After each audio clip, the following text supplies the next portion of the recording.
గాయత్రి, ఇక మాకు ఆ క్షణమే అర్థమైంది. రాజేశ్వరి, ఎక్కడికి వెళ్తున్నావు ఇంద్రవదన్?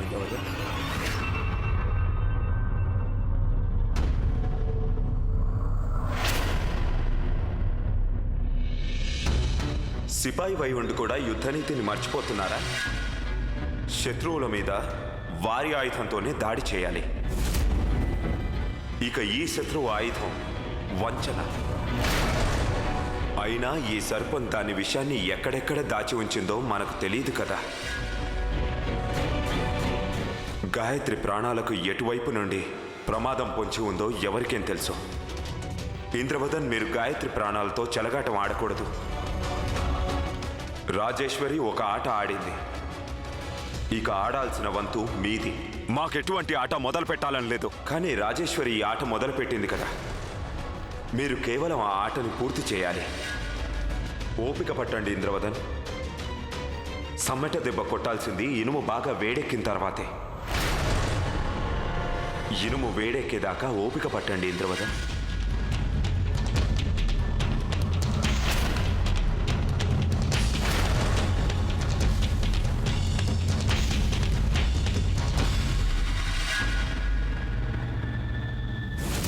మాకు ఆ క్షణమే నిజమేమిటో అర్థమైంది. ఇక ఆ తర్వాత మేము ఏది చేసినా పూర్తి స్పృహలో ఉండే చేశాం.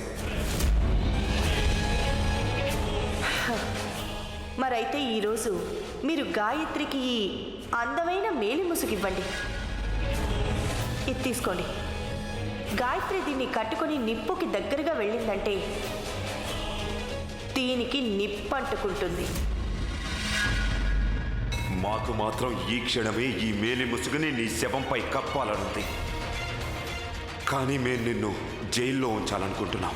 ఈ ఒక్కటే కాదు, మేము గాయత్రికి తగిలిన ప్రతి ఒక్క గాయం మీద ప్రమాణం చేస్తున్నాం. మేము నీకు విధించే శిక్ష ఎలా ఉంటుందంటే, నువ్వు చావే నయమని వేడుకునేలా ఉంటుంది. కానీ ఆ చావు మాత్రం నీ దగ్గరికి రాదు.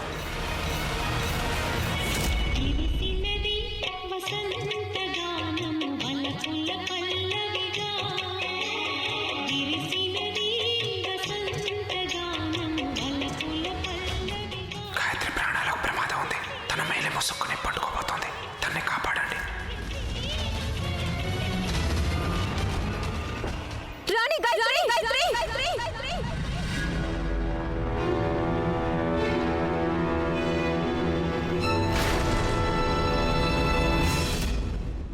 మాకు బాగా తెలుసు మేము మిమ్మల్ని ఎంతగానో బాధ పెడుతున్నాం.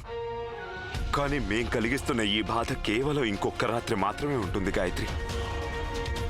రేపు ఉదయం రాజేశ్వరి మన జీవితాల్లో నుండి కనపడకుండా శాశ్వతంగా దూరమైపోతుంది. గాయత్రి, మాకు మీతో నిజం చెప్పాలనే ఉంది, కానీ ఈ మహల్లో ఉన్న గోడలకు చాలా చాలా చురుకైన చెవులున్నాయి. ఇక రాజేశ్వరికి మా ఆలోచనల గురించి ఒక్క విషయం కూడా తెలియటం మాకేమాత్రం ఇష్టం లేదు. అందుకే ఈ ఒక్క రాత్రి మీరు ఈ బాధని అనుభవించక తప్పదు గాయత్రి.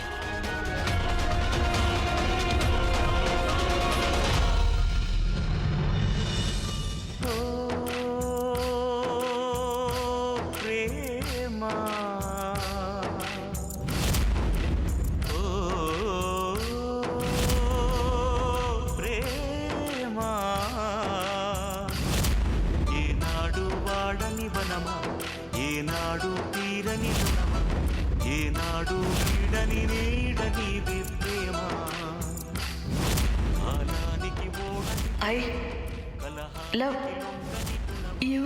నా పోరాటానికి తోడు నీవే ప్రేమ.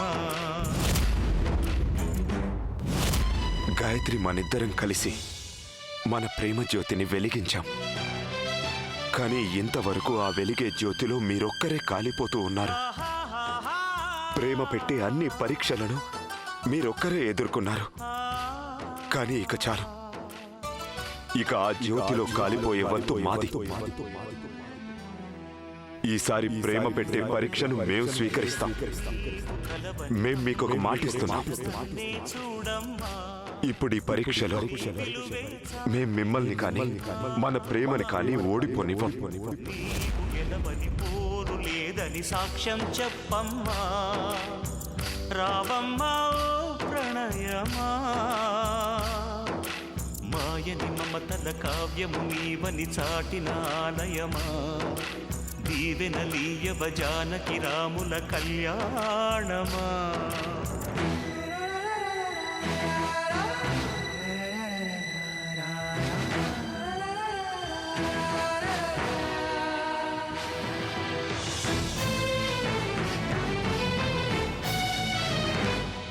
కాలానికి ఓడని బలమా కలహానికి లొంగని గుణమా నా పోరాటానికి తోడు నీవే ప్రేమ.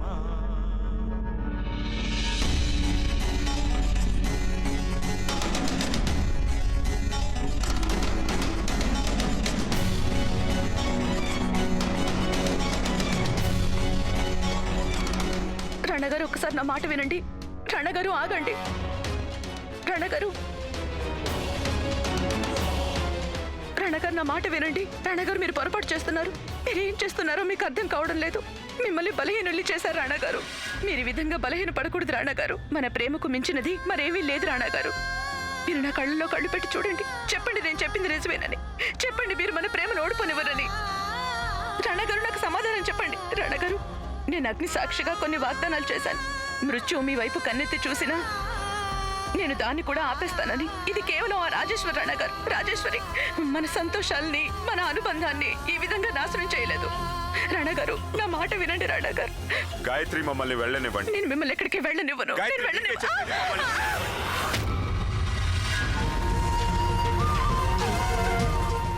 గాయత్రి రణగారు గాయత్రి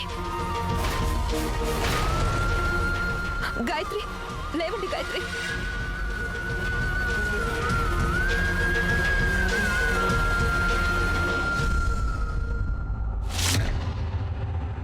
ఇంతగా సింగారించుకోవాల్సిన అవసరం ఏముందట?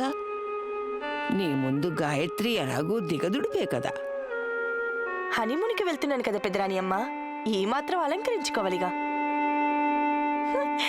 హనీమూన్ రానా గారు నా కోసం హనీమూన్లో ఏం బహుమతులు దాచుంచారో, కానీ మేము రానా గారికి ఇచ్చే బహుమతి ఏమిటో మాకు మాత్రమే తెలుసు.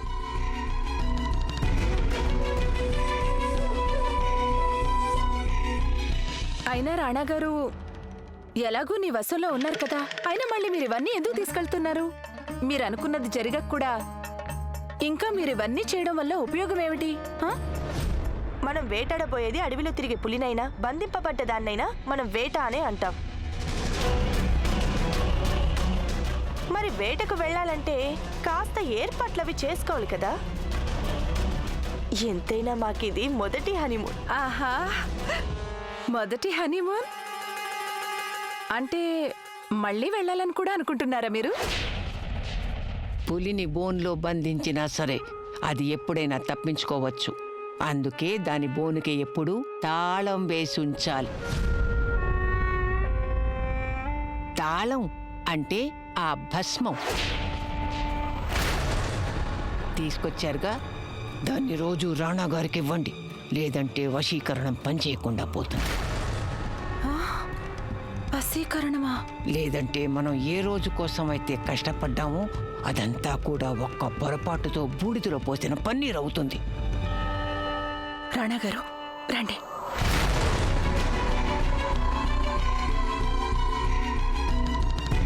వెళ్దామా?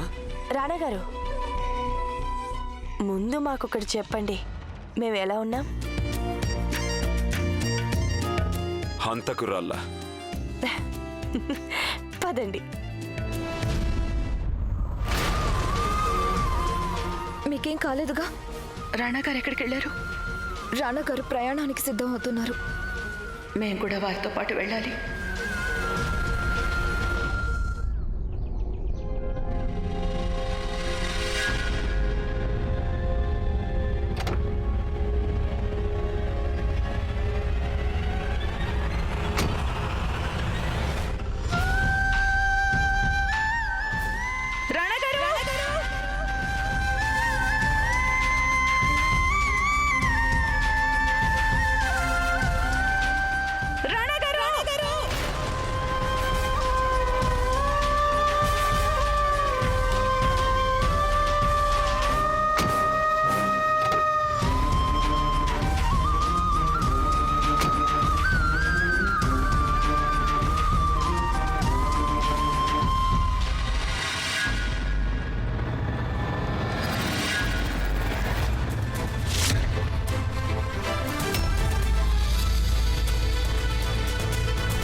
ఈ మహల్ని మా పెద్దరాణా గారు చాలా ఇష్టపడి కట్టించారు.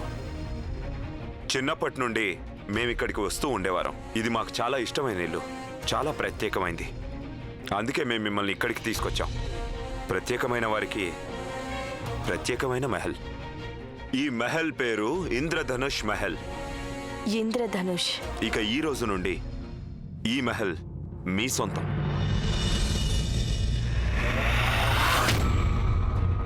రాణా గారు, మీరు మాకు ఇంతటి అందమైన మహల్ని కానుకగా ఇస్తారని మేము ఎన్నడూ ఊహించలేదు. కానీ మేము మీకు ఇవ్వబోయే కానుక అది మరింత ప్రత్యేకమైంది. రాజేశ్వరి ప్రయాణంలో బాగా అలసిపోయి ఉంటారు. వెళ్ళండి, మీ గదిలోకి వెళ్ళండి. అలాగే.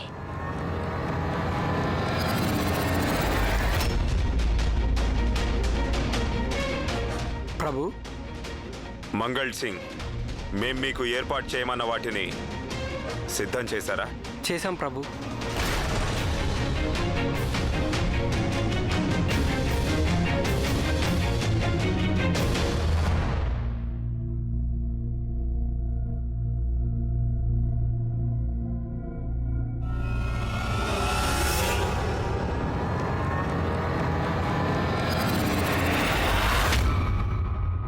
గాయత్రి,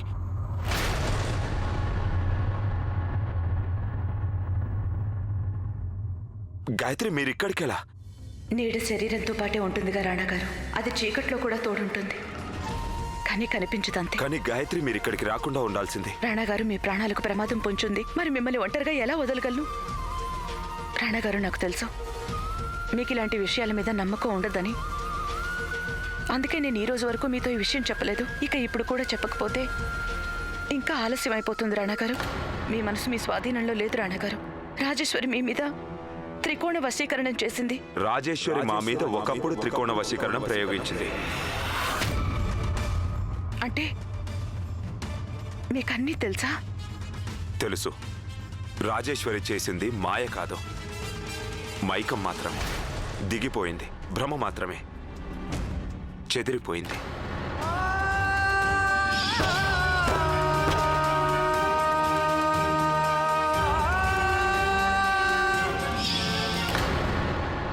గాయత్రి మాయ కేవలం ప్రేమలో మాత్రమే ఉంటుంది.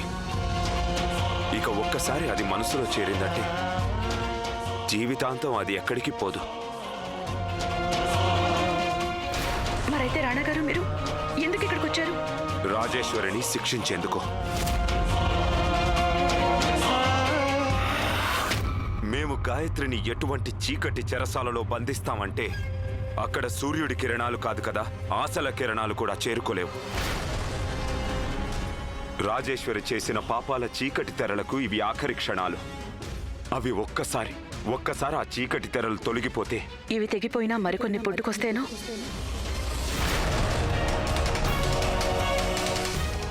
రాణా గారు, నాకెందుకో ఇదంతా కేవలం రాజేశ్వరి ఒంటరిగా చేస్తుందనిపించడం లేదు. ఇంకెవరో ఉన్నారు, తనకి సాయం చేస్తున్నారు. మీకు ఈ విషయం తెలియదు రాణా గారు. ఆ రోజు నేను పరిగెత్తుకుంటూ వెళ్ళేసరికి ఒకవేళ మేము నిండు సభలో సర్దార్ మా మీద అత్యాచారం చెయ్యబోయాడన్న అపనింద వెయ్యగలిగినప్పుడు ఇక ఆలోచించండి, మేము ఎంతకైనా తెగించగలం. ఈ మహల్లో ఇంకెవరో ఉన్నారు, వాళ్లే తనకి సాయం చేస్తున్నారు. ఈ తూట ఇందులో ఎప్పటికీ సరిపోదు, ఎందుకంటే ఇది తుపాకీది కానే కాదు. మీరే చూడండి.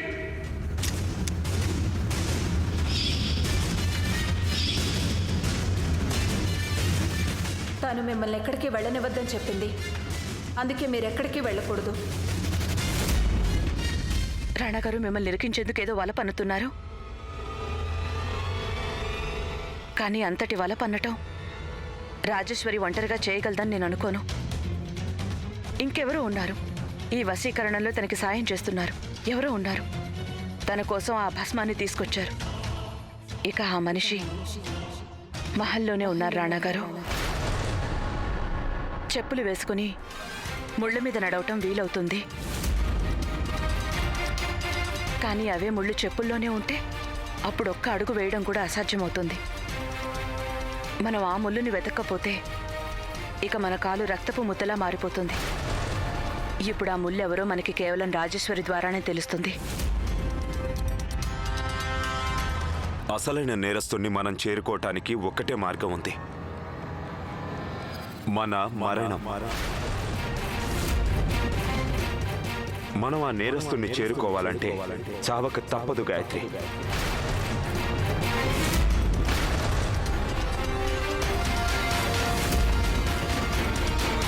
రేపు మేము రాజేశ్వరితో పాటు కలిసి షికారుకు వెళ్తాం. అనుకోకుండా వచ్చినట్టు మీరు అక్కడికి వస్తారు. మీ మోసగాడైన భర్తను చూసి మిమ్మల్ని మీరు అదుపు చేసుకోలేక వెంటనే తుపాకీతో మమ్మల్ని కాల్చేస్తారు. లేదు రాణాగారు, నేను అలా ఊహించినైనా ఊహించుకోలేను. మీరేం ఆలోచించకండి, చెయ్యండి. ఈ పని మీరు చేయగలరు గాయత్రి. తూటా తగిలి మేము లోయలోకి పడిపోతాం. మీరు నన్ను కాల్చారన్న బాధ తట్టుకోలేక మిమ్మల్ని మీరు కూడా కాల్చుకుంటారు. కానీ ఆ తూట మన ఇద్దరి మరణం. రెండు మన పథకమే. రాణాగారు, ఏంటి మీరు చెప్పేది? మీరు అక్కడి నుంచి పడిపోతే? మేము అక్కడి నుండి కింద పడితే మమ్మల్ని రక్షించేందుకు మంగళ్ సింగ్ అక్కడే ఉంటాడు. గాయత్రి మీకు కానీ మాకు కానీ ఏమీ కాదు. కానీ ఈ విషయం కేవలం మాకు మీకు మాత్రమే తెలుసు. రాజేశ్వరికి తెలీదు. రాజేశ్వరి మనిద్దరం నిజంగానే చనిపోయామనే అనుకుంటుంది. కానీ దీనివల్ల మనం ఏం సాధిస్తాం రాణాగారు? ఒక తెలివైన ఆటగాడు తన ముక్కలు చూపాలంటే తను ఆ ఆటలో గెలిచానన్న నమ్మకం అతనికి కలగాల్సిందే. మనం మరణించామని నిర్ధారించుకున్నాకే రాజేశ్వరికి సాయం చేస్తూ ఇంతకాలం చీకట్లో దాక్కున్న ఆ అజ్ఞాత వ్యక్తి బయటికి వస్తాడు. రాణాగారు, తూటాలు నకిలీవై ఉండొచ్చు, కానీ తుపాకీ అసలైందై ఉంటుందిగా. తుపాకీ పేల్చడం మాట అటు ఉంచండి, కనీసం పట్టుకోవడం కూడా రాదు. గాయత్రి, నేను ఇదంతా చెయ్యలేను. గాయత్రి, మీరు చేయగలరు. మేం మీకు నేర్పిస్తాం. రాణాగారు,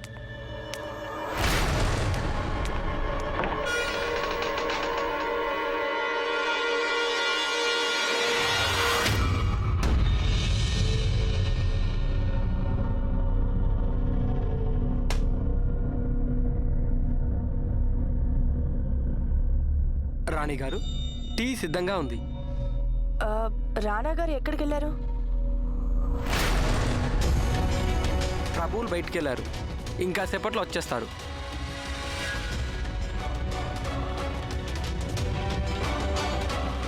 పదండి.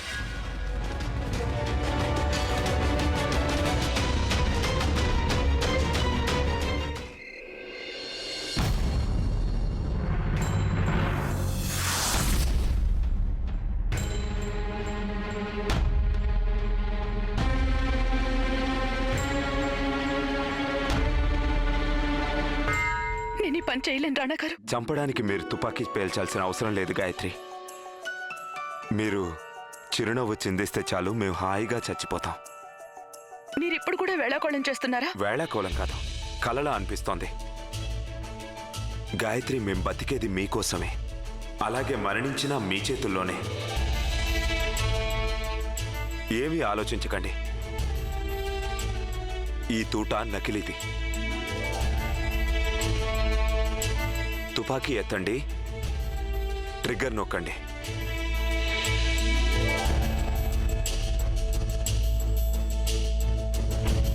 కాల్చండి. గాయత్రి, ఇందులో నకిలీ తూట ఉంది, మాకేమీ కాదు.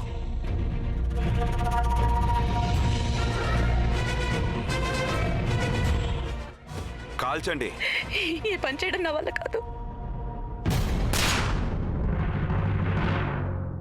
చూడండి, మాకేమీ కాలేదు, ఎటువంటి గాయమూ కాలేదు. గాయత్రి, మనం ఈ యుద్ధంలో గెలవాలి అంటే పోరాడక తప్పదు. నేనేమైనా చేయగలను, కానీ తుపాకీ ఎత్తలేను. భార్య చేతికి గాజులే అందంగా ఉంటాయి, తుపాకీ కాదు. అవును, మీరొక భార్య, కానీ దాంతోపాటు మీరు రాణి గాయత్రీదేవి కూడా. మీరు తుపాకీ ఎత్తక తప్పదు. నేను మీ కళ్ళల్లోకే సూటిగా చూడలేను, తుపాకీ ఎలా పేల్చగలను? ఒక్క పొరపాటు అన్నింటినీ సర్వనాశనం ఏ చేయగలను. పొరపాటు జరగదు గాయత్రి, అంతా మంచి జరుగుతుంది. మా మీద నమ్మకం ఉంచండి, మన ప్రేమ మీద విశ్వాసం ఉంచండి. మన మరణాన్ని కోరుకునే ఆ రాజద్రోహి ఎవరో చూడాలి అంటే మనం ఈ మృత్యు నాటకం ఆడక తప్పదు.